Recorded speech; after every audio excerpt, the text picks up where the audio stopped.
国家计算机病毒应急处理中心周一发布关于西北工业大学遭受境外网络攻击的调查报告。报告显示，网络攻击源头系美国国家安全局 NSA。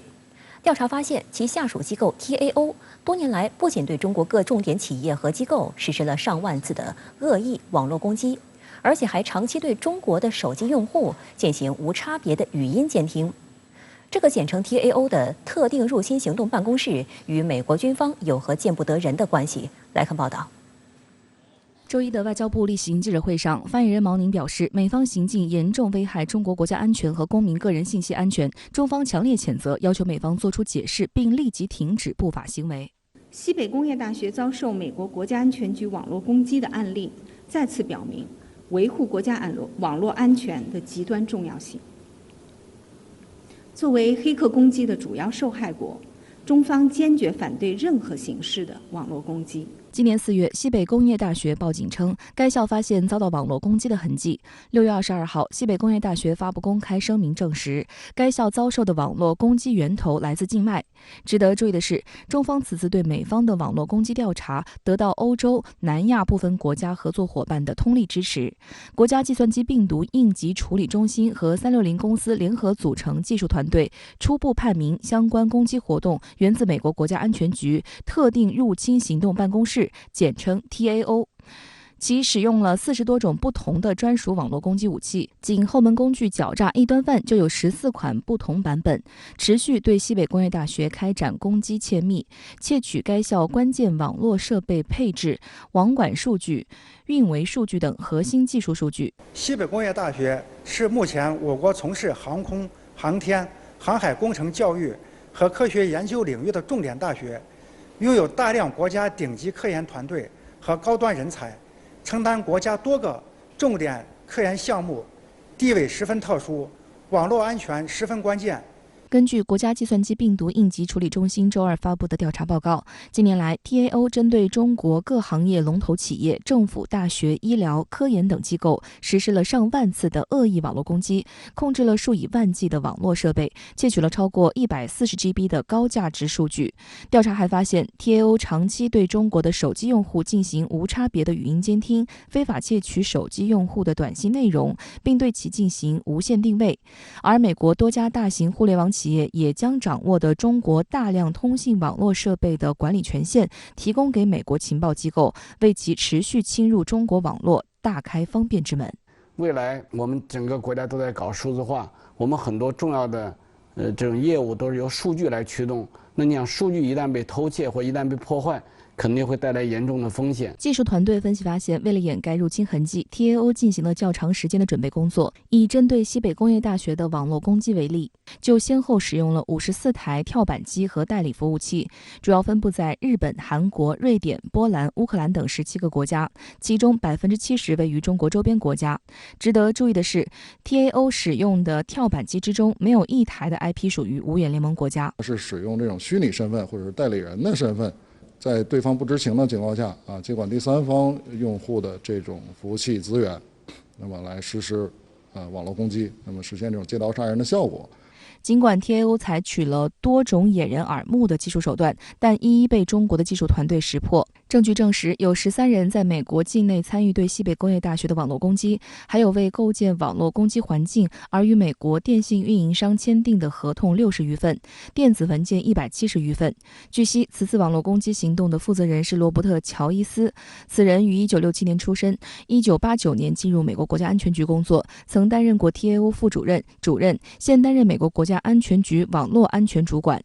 实际上，对西北工业大学遭受 TAO 的网络攻击所进行的调查，只是揭开了美国政府针对中国境内目标进行黑客攻击的冰山一角。可以看出，美国此次网络攻击活动是蓄谋已久、有备而来，而且是经过长期策划的。可以看出，美国对我国的国防安全、国家安全、社会安全、公民信息安全都造成了非常重大的危害。而且这是一个长期化的过程，并不是一个单一的活动。观察指出，这次案件的侦破具有里程碑意义，打破了一直以来美国在网络攻击领域的单向透明优势，也首次向世界完整地展示了美国政府实施网络攻击的全过程，为世界各国抵御美方的网络攻击行为提供了有力借鉴。本次调查结果把美方参与的13名国内的人员，把他参与掩护美方行动的国内运营商的相关文件都进行了一个披露。我觉得这是中国网络溯源技术的一个重大突破。第二方面，本次可以看到我们主动阻断的这个过程，在网络防御能力上实现一个重大突破。值得注意的是，这不是 TAO 第一次走进中国舆论的视野。今年6月，国家计算机病毒应急处理中心公布的另一份报告显示，使用酸狐狸级武器黑客工具大肆攻击中国界面目标的也是 TAO。TAO 成立于1998年，全称是特定入侵行动办公室，隶属于美国国家安全局。目前据我们了解，是代表了全球网络攻击的最高水平。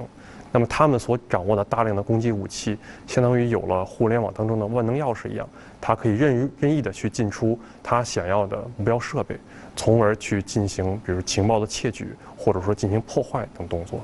真正让 TAO 一战成名的是2010年伊朗纳坦兹核工厂离心机遭阵网病毒破坏事件。当时有1000多台用以浓缩铀的离心机运行失控，最终高温自毁而报废。事件直到10年后才被证实由美国国家安全局策划，通过特工植入病毒实施，成为史上首次通过虚拟空间对现实世界实施攻击破坏。此次行动颠覆了传统作战观念，标志着网络空间作战进入实战化时代。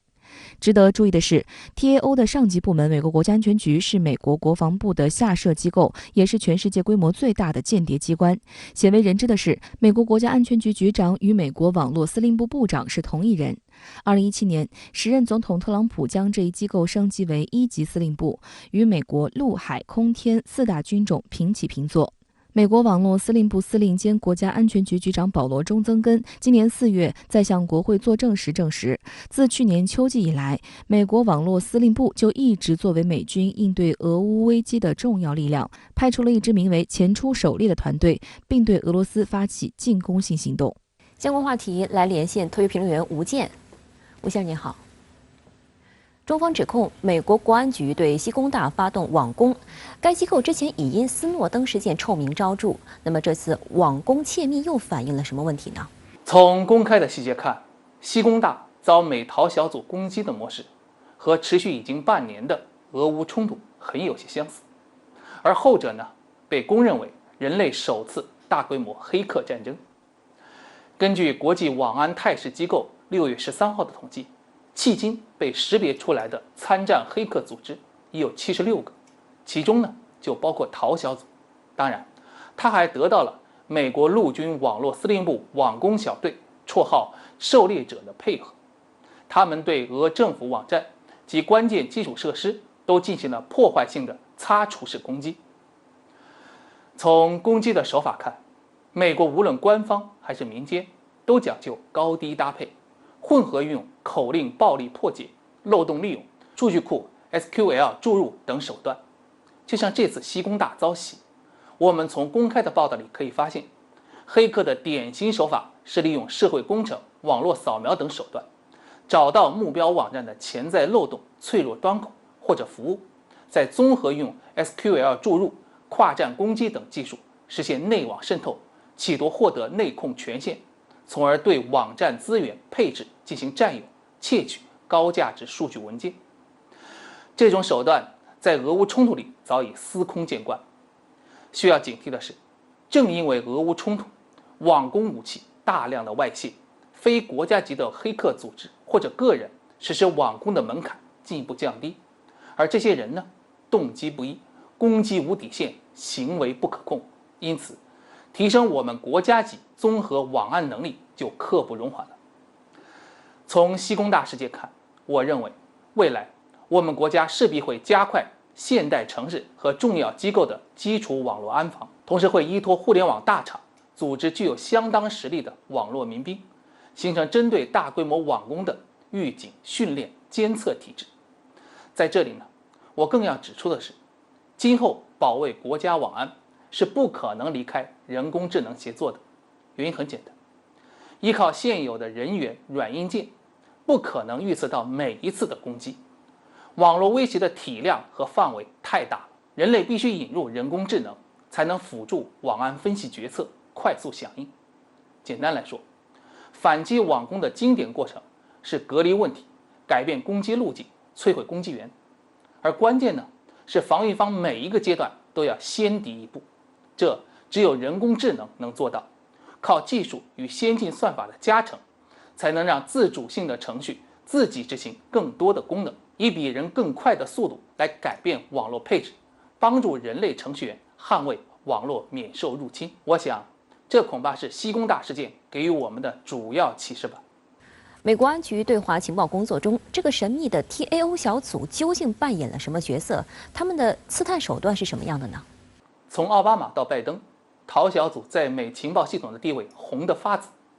但凡中情局搞不定的，总统的口头禅就是去问问国安局的陶，以至于美国安局流传一句箴言：想升官嘛，赶紧去当陶。